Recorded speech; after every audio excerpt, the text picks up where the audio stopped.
For more on the situation in the Pacific Palisades, Ashley Mackey is down there along PCH. Ashley?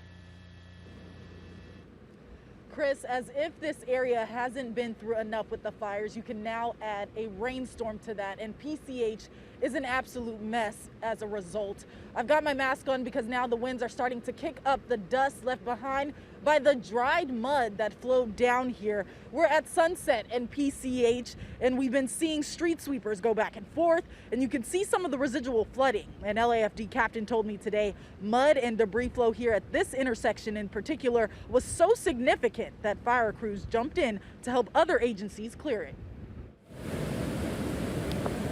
The major storm system that came in Thursday evening rocked Southern California, and in particular the Pacific Coast Highway.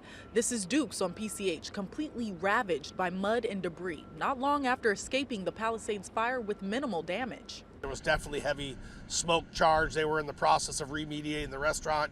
You can see the big green trailer behind me from ServPro. They were taking care of business, and unfortunately now this has set them back.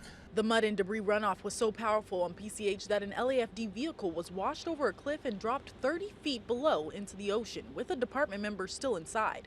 Fire crews removed the truck this afternoon as officials say they've been dealing with the aftermath of the storm. A lot of people may have seen Sunset Boulevard and the PCH today, where it was completely filled with mud.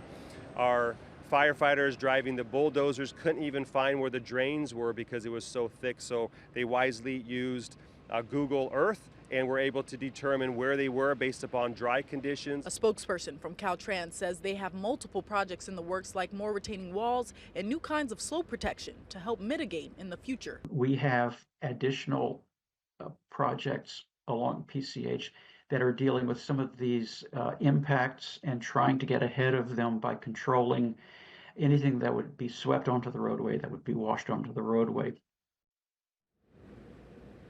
Caltrans says they are assessing the area, and while the rain has stopped, it's still possible to have more mudslides. So they say it's too early to determine a timeline on when they'll have PCH back open.